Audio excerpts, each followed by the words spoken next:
Hey everybody, welcome to the latest episode of the Rock Experience with Mike Brunn. On this episode, I'm joined by Janet Gardner and Justin James, and we're going to talk all about the newest Gardner and James CD, No Strings. Of course, Janet would also share a little bit about her time in Vixen and her thoughts about the band today. Justin also has a lot of great stories, including some of his guitar influences and the influence Kiss has had on his life. Lots of great conversation in this one. I think you guys are going to really enjoy it. So let's jump in and let's get started.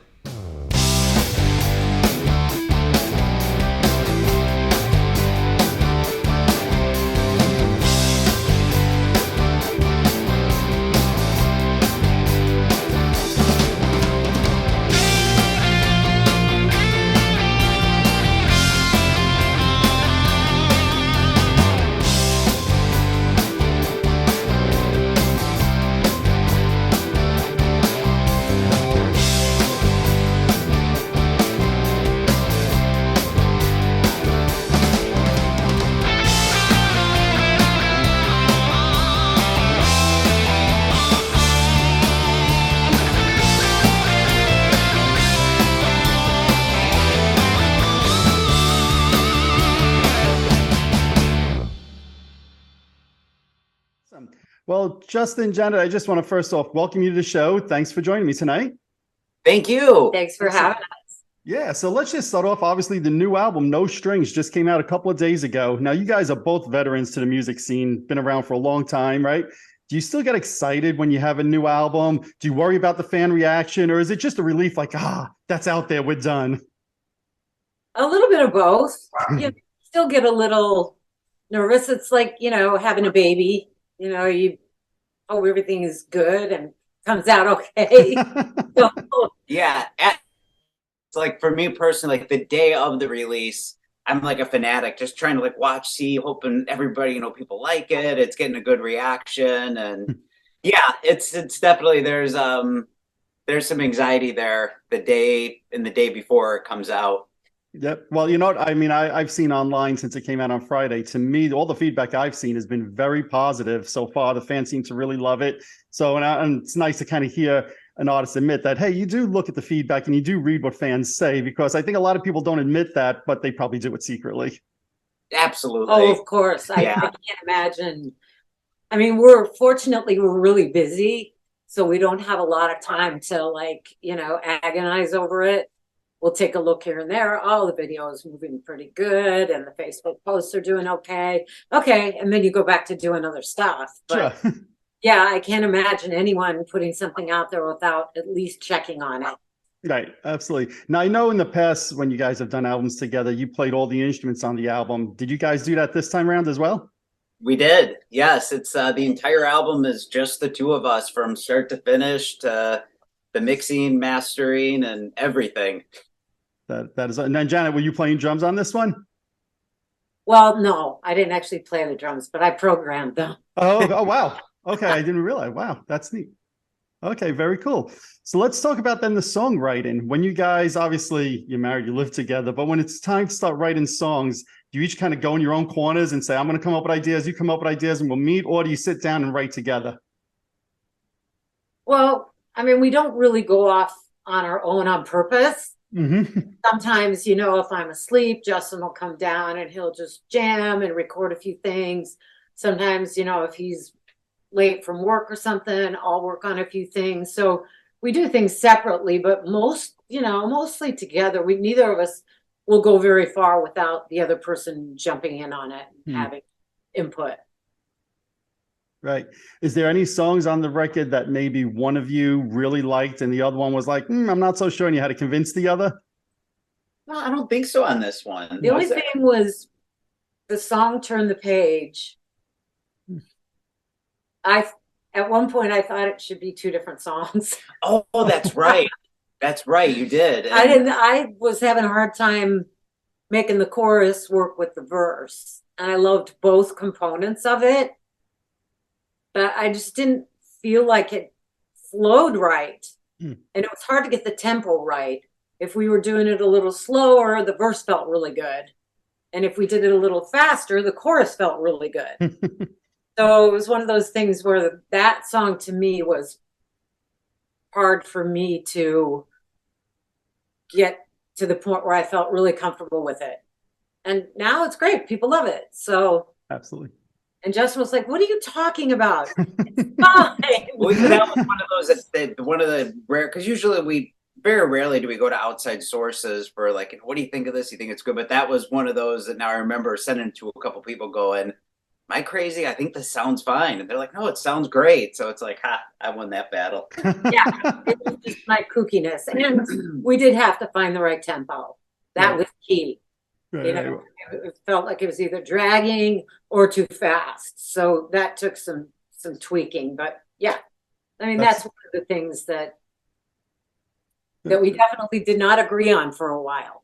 That's really interesting because, and Justin, I'm with you on this one, because to me, as I'm listening to the album, and I'll say this, you know, and I don't say this to many of my guests that are on, but as I'm listening to this album, one song after the other, I'm like, that's my favorite. No, that one's my favorite. So, and the first one was like Turn the Page. I'm like, ooh, I think that might be my favorite on the record. But then I'm like, oh no, you know, maybe No Strings is my favorite. Oh no, maybe Don't Turn Me Away is my favorite, or maybe I'm Not Sorry is my favorite. So I kept going around in circles in my mind. But I started with Turn the Page. So it's interesting that you said that was the one that you guys went back and forth on. Do you guys have a favorite on the record? No, I'm asking you to choose between your children right now. I'm sorry. Yeah, it's exactly, you just nailed it by what you said. It's hard to do because they're all, you know, very near and dear to our hearts. So it's hard to. It is. It's tough. And I'm just like you actually with that. You know, when I go back, when we first did Turn the Page, that was my favorite.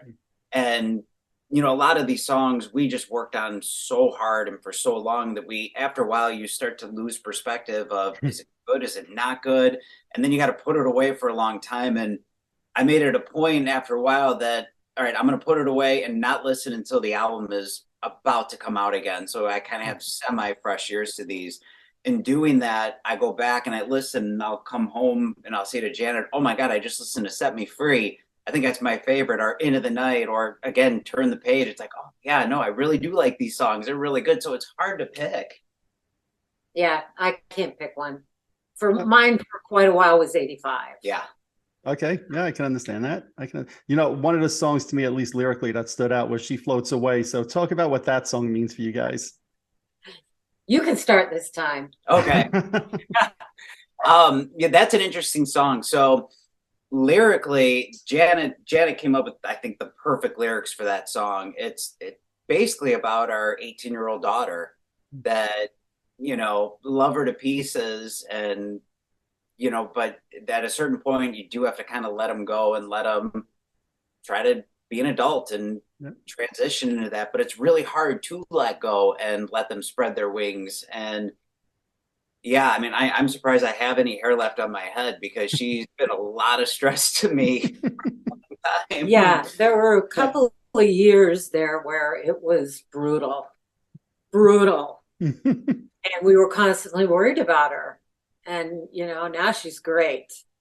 Yeah. But yeah, it was a very, very difficult thing to let them go, because you just want everything to be perfect and you want them to have a great life. And, you know, you worry about, are their feelings getting hurt? Or, I mean, every little thing is just,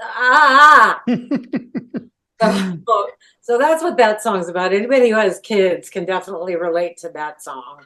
Absolutely. It's funny. Justin, what you say?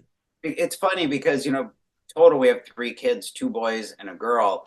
And, you know, we love them all equally the same into pieces, but there is a difference, I think, for a father and a daughter. And it's, yeah, it really just, I'm super, super protective and always on guard. And when Janet came up with the idea to make the song about that, she just knocked it out of the park and hit all the right words to it, that it just gave that song a whole extra level of a special meaning, I think.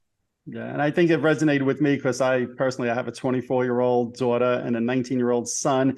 And Justin, at one point I had hair down to my shoulders. Unfortunately, now I don't anymore. So I understand what you mean, but it definitely, the song resonated with me. And I think you guys really nailed that one. Thank you. Yep. So what made you decide to call the album No Strings, right? Because I know some people heard that title and they're like, wait a second, there's a lot of guitar on this. Why is this no strings? So what do you mean by that? Well, you go ahead.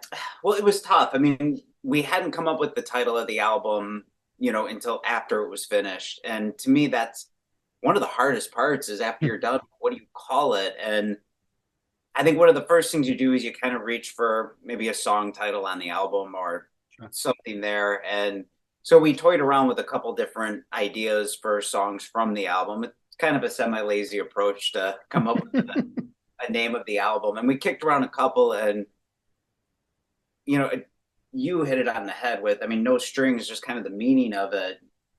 You explain that part. Well, it has kind of a double meaning. The meaning in the song is obviously, just we can be together with no strings kind of thing. But now I just lost my train of thought.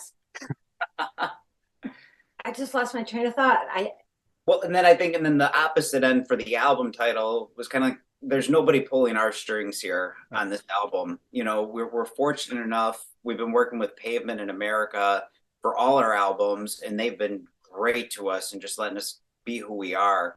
And now with this new album, Frontiers has joined in and are releasing it everywhere else outside of North America. And they had the same attitude. They got the album. We were kind of expecting, tweak this or make more songs that sound like this. And we didn't get that at all. And it was just really fitting that, nobody's telling us what to do. We're pulling the strings here. Nobody else is pulling our strings. Good one. I love it. I love it. We'll go with that. So, that's one of the things also to me. I assume you guys both produced the record yourself. And I often wonder, when you're producing the record yourself, is it easier because you're answering to nobody and only you guys have to be happy? Or is it harder because you don't have anybody to say, that's it, enough, that sounds good? Like sometimes you can be your own worst critic when you listen and stuff. So what do you think about that? You absolutely nailed that one right there. I think it's good in the sense that we have a vision in our head when we hear the songs of what we want to stand out and how we want it to sound. So in that aspect, it's great. We control it. We can try our best to get it there. But absolutely the bad part is sometimes you overthink it. And there's plenty of songs on this album that we had close to 50 different mixes on. And it was probably done many mixes ago, but you go, no, I don't think it's right. And your ears play tricks on you. Yeah, there was quite a few where I think we went totally around in a circle. Yeah. It was just like you said, we got to a certain point. It was like, I think 10 mixes ago was the sweet spot. What we did back then. Yeah. Yep. This album would have been out probably a year earlier. Done it ourselves. I remember Brad Gillis telling me that once also when I had him on, that it's just when you're producing yourself, you just keep going and going, and you have to have that discipline. Just like, that's it, enough, stop. But it sounds like you guys already have the remixed album available if you ever decide to go down that road. Oh, for sure. Absolutely. We got many choices of mixes. That's great. Now, Janet, you listen to this record and your voice is still absolutely phenomenal. It sounds like you haven't missed a beat in all these years. What do you do to keep that voice so strong? Thank you. Just sing once in a while, but not too much. No, seriously. If we were out playing, 200 dates a year or something, I think I would struggle. I really do. I'm at that point in my life where I just don't think I can do that anymore. Right. So, rest and then sing, and then rest and then sing. That's about it. Yeah, and it's funny too. A lot of people, you don't get the aspect, when you hear an album, of what the singers actually sounds like when you're next to them and they're recording, a track for a song. And, when I would sit at the console and she would record a vocal take, it was kind of like the old, Sony commercials. Like, she was so loud and powerful that my hair would blow back. I remember that. Her voice is so strong. And I think it's just gotten stronger over the years with more grit and power. And she's amazing. Oh, thank you, honey. So, that makes me, when you guys are recording, do you record everything together? So like, Justin, if you're doing your guitar parts, is Janet, are you sitting there with him going, or do you let him do his thing? And, do you sit, Justin, with Janet when she's doing all the vocals? No. I kick him out. It's got gotten better. I mean, she has in the like our previous 3 albums. I don't think I was ever around for any of her lead vocal takes. I'd come in after she was done and felt comfortable. This one I did occasionally was allowed to be in the same room as her as she did it, and vice versa. I think the same thing. Like if I'm doing rhythm guitar tracks or something like that, it's no big deal. But when it comes to like soloing or something, I think when somebody's next to you, and I know the same goes for her, you kind of have a little bit of pressure and you're a little nervous to maybe go outside the box a little bit. So when it comes to those things, it inhibits you a little bit. So definitely when we're tracking for the song, we're both here. Yeah. Right. Okay. Because both of our input is needed at that point. When it's time for him to play a solo or me to do a lead vocal, a little space to kind of try stuff that you might fall on your face and be embarrassed about. So yeah, I mean, and we always get each other's feedback before we're done. Sure. It's always like, honey, come down and listen now. What do you think? Mm-hmm. No, that makes sense. So who would you say, Janet, is your vocal influences? And James, on your side, who are your guitar influences? Oh my gosh. Well, it goes way back to like Etta James, then like Janis Joplin, just going through time here. Aretha Franklin. I mean, all these people are phenomenal singers that I would never, ever expect to compete with, but they definitely had an impact on me. Sure. Then, Pat Benatar and Wilson, the people you would expect. Right. And some male singers I love, like Lou Gramm and, Steve Perry, even. Not a bad one in the bunch there, that's for sure. Yeah, Brad Delp. Oh my God, Boston was a huge thing for me when they first came out, and those vocals were soaring and those harmonies and stuff. I was like, "Holy crap, that is amazing!" Sure. And that definitely had an influence on stacking vocals and all that kind of stuff. Yep, makes sense. For me as a guitar player, my first introduction to music was the Bruce Kulick era Kiss. Wow, okay. Bruce was definitely the first big influence on me, and then that led me to go backwards and then Ace Frehley. So Bruce and Ace, and then the ones that I really, really just loved their style were Jakey Lee and John Sykes and Warren DeMartini. They just had this sound and feel, and George Lynch to their playing that I just fell in love with. And that White Snake album, when I first heard Still of the Night, that guitar tone just blew my mind. And a lot of people, I think. Yep. Yeah. And yeah, so I mean, I would say they're probably, and actually too, I'm a huge UFO fan. And Michael Schenker and Paul Chapman, I love their playing. To me, they make the guitar, the melodies of the guitar just sing, and it's just beautiful, and I love it. And that really got me hooked on, instead of writing a, say, Vinnie Vincent type solo that sounds like a gazillion notes, more of a solo that sings and has some melody behind it. And Gary Moore too. I can't forget him. Gary Moore's music guitar playing just blows my mind. I absolutely love it. No, that's great. And I agree with you. I love when I could sing a guitar solo. And I've had people make fun of me when I'm singing along to a guitar solo and they're like, there's no words there. And I'm like, it doesn't matter. It speaks to you still. If there's a melodic solo, it could really speak to you.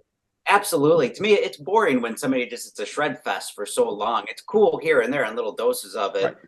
But I prefer a guitar that just sings, and just when the vocalist isn't going, all right, let that guitar sing then. I love that. It's a good hook to it. Agreed. Now, Janet, correct me if I'm wrong. I think on a previous album, you've actually done the lead solo. Did you do any on this album? This album, I did one of the outros. Yeah, you did an outro solo. On Which song? You'll See. Okay, nice. A little harmony thing, and then a little octave thing. my little tricks. Yeah, and then a couple little, like Into the Night, the little lines in the chorus. I did those, just little stuff. I mean, when you got this guy, right. what do you need to do? Right. Well, James, that begs the question then, would you ever do a lead vocal on a song? God, no. I want to You didn't even hesitate.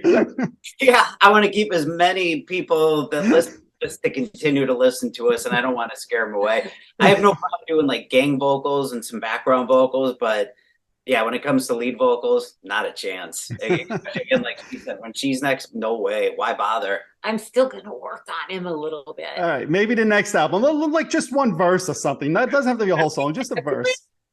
Yeah, back and forth, a bridge, something, right? You got to work on this, Janet. And in our acoustic shows we're talking about, we might throw a little duet in there with him doing some vocals. I think so. He's like, oh no, this guy Mike, I'm gonna hate him now. Try it. Oh man! So you guys did a couple of videos for the album, right? I know so far you've done "I'm Living Free" and '85. Do you guys see that as, I'll say, quote unquote, necessary evil? It's not the MTV days like it was in the '80s and '90s, right? So is that a necessary evil, or do you guys still enjoy making music videos? They're still fun. I still have especially these last two that we did. I thought those were a lot of fun. I've never enjoyed making videos. Okay. No, seriously, it's Yeah. not my thing. I dread it, and you're faking it. You're not really doing it. You have to do it over and over and over, and not my thing. I kind of enjoyed editing it. This last video, Yeah, you did great. I'm Living Free. I enjoy that a little bit, but actually doing the video, like making music, I like playing the songs for real. Video thing is just not my thing. But I kind of like editing it and playing with it. So maybe you have to have one of these videos where the band is not in the video, let other people do the work, then you come back and edit it. Yeah, We did time of having our let's kids. use actors. We'll have our kids play in the video instead of us and pretend. There you go. Perfect. That would make my day. Oh man, that's great. Now, obviously, Janet, you know, in the 80s into the 90s, you were in Vixen, right? All girls bands. And obviously it wasn't the first all girls band. The Go-Go's were before you, the Runaways and others, right? But today there's a lot of females in rock, which I think is great. I mean, on my show, I've had Nita Strauss, I've had Orianthi, right? We know Lizzie Hale's a great vocalist. Haley Williams of Paramore is a great vocalist. Taylor Swift's probably the biggest pop star of all time. Do you keep track of what women in rock and pop are doing, or did that never really matter to you? It was just about being out there and doing your thing? Yeah, I do. I like to be a cheerleader. I love to see that. Mm-hmm. I love to see women kicking ass. It's great. So yeah, I do pay attention to it. Yeah, no, I think it's great. I'm sorry, go ahead. Do you know who Ches Kane is? Yes, yep. Mm-hmm. Yeah, like I just loved. We were on the Monsters of Rock cruise and we went and saw her set. Mm-hmm. So I had a great conversation with her, and it's so great to see that. Yes. I mean, she's got a great voice. She could pick any genre of music. She could be a pop singer. She could be country. She could do anything. And she chooses, to do rock, to rock out. And I love it. Absolutely. So yeah, it's really, I love seeing that. And I do I follow her now. Yeah, that's all. No, even your post. like and that's one of the things to me is even your label mate, I think Plush is on the same label as you guys, and I've seen them this past year, and they're great female band. So I love to see that in rock where the females are kind of carrying that torch and doing their thing as good as ever. So I love that. Yeah, no, they're awesome. Now, with you guys, one of the things that comes to mind, and I hope you don't mind this comparison, I can't imagine you would. You even said she was an influence. I think of Pat Benatar, Neil Giraldo. Yeah, I kind of think of like that kind of thing going on. Am I off base with this, or is it some kind of like a similar thing with you guys? Well, if there's a good chemistry, there's a good chemistry. They happen to be a married couple that also work on magic together. They have a musical chemistry and obviously a personal chemistry. So yeah, I don't mind being compared to them at all. Not at all. Yeah, I mean, they're great together, and they've come out with some great music and still going strong. Yeah, and I'm sure that it's similar for them, that it doesn't actually, we were afraid that it would cause moments of added tension in our relationship. and it does the opposite. It's like a release. It's our fun. It is. Yeah. We come down here to bond and make beautiful music together. Are there songs you guys ever write and record and you're like, hey, that's just for the two of us. That's not going to be for the public? No, I don't think we have. I mean, there's stuff in the throwaway pile. Right. Okay, right. That we just But keep to nothing, ourselves. yeah, nothing that for no other reason than we kind of lose the inspiration. At one point, it's like, let's try something else. Sure. Now, if I'm not mistaken, I think the first show you guys did together was in Vegas, right around 2016, and I think in Count Vamped, if I'm not mistaken. So what do you guys remember about that first show together? Oh, God, that was epic. Ooh. That was epic. I remember that was the first time ever in my musical life where I remember walking off the stage after being up there, and we performed together for the first time, and I think my legs almost gave out on me and I could barely walk down the stairs. It was such a rush, and we got married the next day. That's how much fun. Okay. True story. Yes. True story. It was that much of a great time. Yeah. Jen, you obviously reacted as soon as I asked you, like, ooh, so it must have been a great night for you as well. Oh, God, yeah. We had so much fun on stage and off. Okay, very good. Good night. Very good. So now, obviously, right now with the album coming out, I know you guys have some shows planned. I think you have a show with Queensryche coming up and a couple of festival dates. What are the plans for you guys during the year to tour and play for the record? Yeah, we're going to be pretty busy this summer. We've got the Queensryche show coming up at the Arcada Theater, which is close for us, which is awesome. It's a great place. We're going to be doing, I think we've got 2 or 3 acoustic shows, which we've started dabbling in, where just the two of us go out, and that's fun because we get to play songs we don't normally play. And you're going to get to do lead vocals. We established. Go ahead. That's right. We're doing a duet. Duet's coming. Okay, continue. Yeah.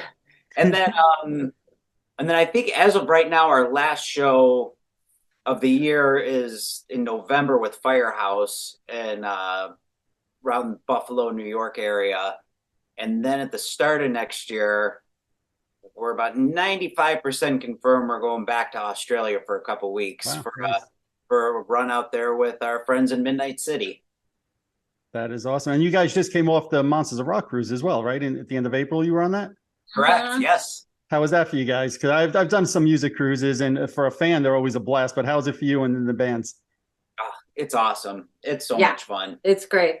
And it's just like as a fan too, because, we're fans of a lot of the fellow bands that are on there, and there's so many bands to see in so little time that it's hard to make your way to catch everybody. But the good thing is you can always count on a great show happening at any time of the day. And if it's 2:00 in the afternoon, I mean, how cool is it that you can say, I want to go see a concert, and just walk out your door, walk a couple feet, and boom, you're at a show. Agreed. Yeah, it's awesome. Yeah. It really is. Now, I know you mentioned before, Justin, that Bruce Kulick was one of your influences. And I know a few years back, you guys have, Janet, you'd walk off stage and you guys would be, the guys in the band would do Love Gun. So obviously that sounds like that was your doing and something you brought to the table. Yes, absolutely. To my surprise and shock, I don't know what's wrong with my other bandmates here, but I'm apparently the only big Kiss fan in the band, which in my head, that doesn't make sense. Well, obviously you need to fire them, it sounds like. Well, that's what I'm kicking it around. But yeah, no, I convinced. I like them. There's a few songs I really like. You do. I'm not that kind of fan, though. Right. And there's nothing wrong with that. I'm busting chops. Exactly. That kind of fan. Yeah, so it was really cool. So we just kind of, kicked around, what song, and luckily the other guys went along with it. And our bass player, Anthony, he's got a really good voice. Said, all right, I'll sing it. And I'm like, cool. And it was a moment for me in the show to kind of be a kid and just, play one of my heroes' songs. So it was really fun. I love playing Love Gun. And one cool thing we were in, I think it was Maine, and the band that opened for us happened to have a cracked mirror Iceman. Oh, wow. So he came into me before our show and said, do you want to use this when you play Love Gun? I'm like, please. Yeah, right. Cool. For a moment there, I got to be Paul Stanley. That is awesome. So Janet, if I'm not mistaken, if I remember right, I think for a few weeks in the early 90s, Vixen toured with Kiss. Is that correct? Yes, we did. Any stories, anything you remember from that? Well, it was only for about a week. Okay. But they Oh, were is that? great to us, and that show, the Hot in the Shade, Yep. holy cow, were they good. Yep. They were totally on their game, I have to admit. What? Yeah. Well, no, I was just going to answer for Janet. That was probably, other than the shows we've done, that's probably the best tour she's ever had of her life. Okay. Yeah, we filled in for about a week. Slaughter was on that tour, and they had something to do overseas. So we did about a week of that. It was Winger, then Kiss. Yep. Awesome. Yep. Awesome. That's awesome. Now, obviously, Janet, I know in the past with Vixen, when it wasn't the four members, the four original members, you guys didn't necessarily go out as Vixen, and you were kind of, making sure that you were respectful to everybody there. Obviously, they're out right now on the road, playing with the Vixen name, but you're not a part of the band, and really the other three members aren't as well. Two of the three members. Does it bother you? Are you supportive of that? Do you not care what they're doing? Any thoughts on that? Yeah, I mean, what's the alternative? That it doesn't exist anymore. Right. I mean, it is what it is. Obviously, sadly, Jan will never, Of course.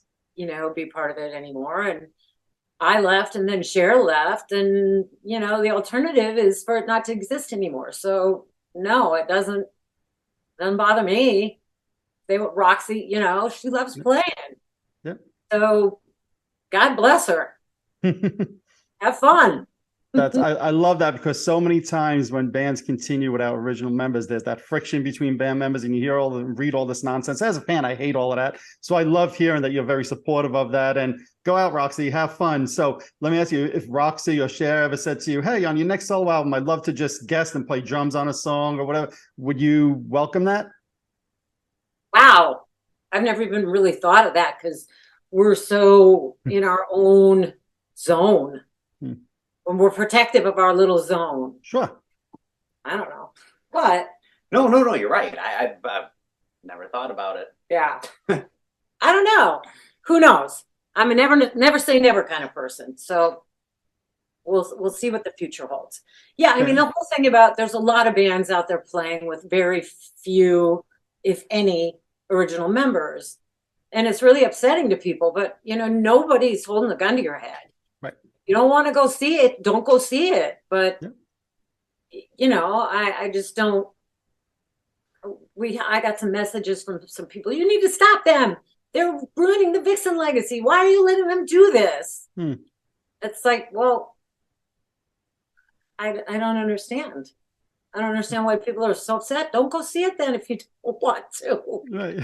And you had right. Everybody has a choice in life. And if I'm not mistaken, Exactly. I think you supported Lorraine, even filled in for you once when you were in Vixen, right? So I mean, obviously you thought well enough of her that you were willing to have her replace you, and you played with Britt as well, if I'm not mistaken.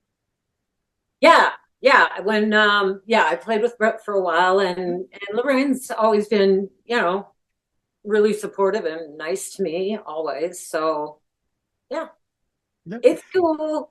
That's great. I love it. So, obviously in 2023, people don't sell 1 million albums unless you're Taylor Swift, right? She's the only one that sells 1 million albums these days. So how will you guys see this album as a success? Like, what do you determine it as a success? Is it just, seeing people, be excited online about it? Or what makes the album a success for you? For me, that's definitely it. When I see people enjoying it and, getting positive feedback from people, then it's worth it. And, also to just for us to enjoy it too, and something we can be proud of, and in 5 years time go back and listen to it and say, we did that, we made that, we created that. And it's just being such a fan of music and listening to other albums and just enjoying it so much that I think it's cool that we've got that. And now we've got a pretty decent amount of albums out. And for me, it's hearing friends and fans say that it's good. We like it. Great job, guys. That makes it worth it for me. Yeah, and if it makes one person's day a little bit better, success. Seriously, absolutely. Yeah, I mean, like you said, we're not doing it for the money anymore. Right. Yeah, I mean, we get people that say, "Oh, I was in the hospital, and your music really helped me get well," and things like that. That to me is success. Well, I'll say this, and you know, anybody who knows me knows that whenever I have guests on, I don't say anything I don't believe. And like I said earlier, this album, one song after the other, I'm like, oh, this one's great. Oh, this one's the best one. No, this one's the best one. So, yeah, any of my viewers or listeners out there who haven't had a chance to listen to the record, go out, buy it, stream it, whatever it is, because they will absolutely not be disappointed with it. And let me ask you guys, when you listen to new music, how do you consume that? Do you stream it? Do you buy physical products? You know, how do you listen to new music these days? I am fortunate enough to still have a CD player in my car, which is oh wow, nice. which is becoming I don't. very rare. So anytime I can get the physical CD, I do that because I still think, even with our new album with No Strings, when the label sent us the actual CDs, there is just sonically it sounds so much better than a compressed MP3 or streaming it. Yep. So I always go for the CDs if I can. If not, well, yeah, then I'll buy the MP3s and stream it that way. Right. Same Yeah. here. Okay. Yeah, I'll always tell all my listeners that, look, if I'm out running or something like that, of course I'm going to stream something. I can't take CDs or albums with me, but there's nothing that beats that physical product and holding it in your hand and reading the liner notes. And I was always want to read, you know, the credits of who wrote what songs, and then nothing, you can't get that from a stream. Oh, yeah, it's it's actually kind of difficult to find credits on some things now. It is. It is, and that's, you know, that sucks. Yeah, you have to go hunt down, hey, who wrote this song or who produced this album or any of that. It's not accessible that easily now. So, and there's still something really cool. Again, I know I keep going back to Kiss, but you know, when you'd get an album and there would be little treats in there or little cool things, that's awesome. That's so Agreed. cool. You don't get that anymore. And to me, it's like being a kid in a candy shop these days. I mean, it's great that it's so easy to put music out, but there's too much out there that people don't have the time to appreciate it or take the time to dive into it like you used to be able to. Right, the mystery's gone too. Yeah, that is very true. No mystery. People want to, you know, be in your house. They want you to film you breakfast and stuff. Yeah. And there's just no mystique anymore, and I think that's sad. That is very, very true. I agree with you 100%. And that's one of the reasons why I always like to ask my guests about the songwriting and all of that, because to me, that was all part of the fun of listening to music. And like you said, Janet, it's just so hard to find that information. So I always try to get that from the artists on my show, because to me, that's such an important part of music is the creation process. And well, Right. hopefully everything goes in circles. So hopefully CDs, albums, I know albums have made a bit of a resurgence the last few years. So hopefully the CD does as well. But your record is also, you were talking about like trinkets and whatever in records, unless it's sold out in the last few days, there's signed copies available on your website, if I'm not mistaken. I think they're gone. They're gone. Oh, they're gone. All right. So they sold out. That's it. So, Done. Yeah. So then it's only the physical product. We'll be selling them at our shows, and we will come out and sign them for you, for sure. That is great. Love it. And will there be another single and another video to come from this record? Maybe. We're talking about it, but we All don't right. know it yet. Shh. Okay. We'll leave the fans guessing. We'll let people say what they hope it is. But to me, you can't go wrong with pretty much any song on the album. Would be a great next single. So the fans can definitely look for that.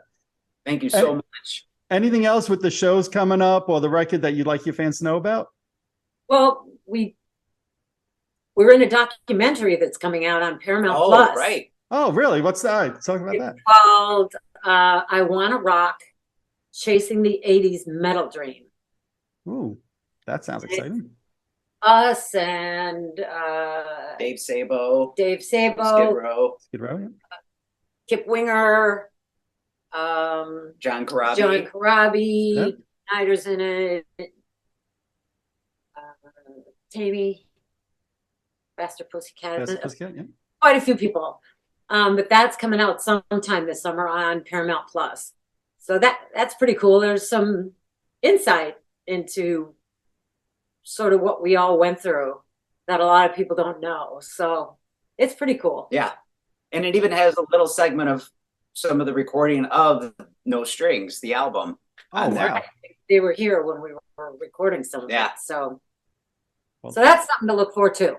well, you've got me excited. I'm going to be, as soon as we're done here, I'm going to be Googling that. Say, when's that coming out? This is the first I'm hearing of this. So that's very exciting. Excellent. Thank you for sharing that. Anything else before I let you guys go today? I don't think so. Just thank you so much. Yeah, thank you. This was a lot of fun. Yeah, Well, awesome. thank you both. Hopefully, I'm in the New York area. Hopefully, you guys are somewhere even generally close to here. I'd love to see you guys out on the road. But if not, everybody else who's watching, if they're near your town, go check it out and check out the record. You guys will absolutely love it. No strings. Thank you both for joining me today. Thank Thanks, you. All righty, there you have it. I'd like to thank both Janet and Justin for joining me, talking all about their newest album, No Strings. For everybody watching and listening, I highly recommend the record. Go check it out. You won't be disappointed. If you're watching this on YouTube, hit that subscribe button below. If you're listening to one of my podcasts, subscribe over there as well. Also, head on over to Facebook and follow my page, The Rock Experience with Mike Brunn, where each and every day we talk about all the rock and roll music that you love. You could also follow me on Instagram and Twitter as well. That's it for this episode. Thanks for watching. Thanks for listening. See you all next time.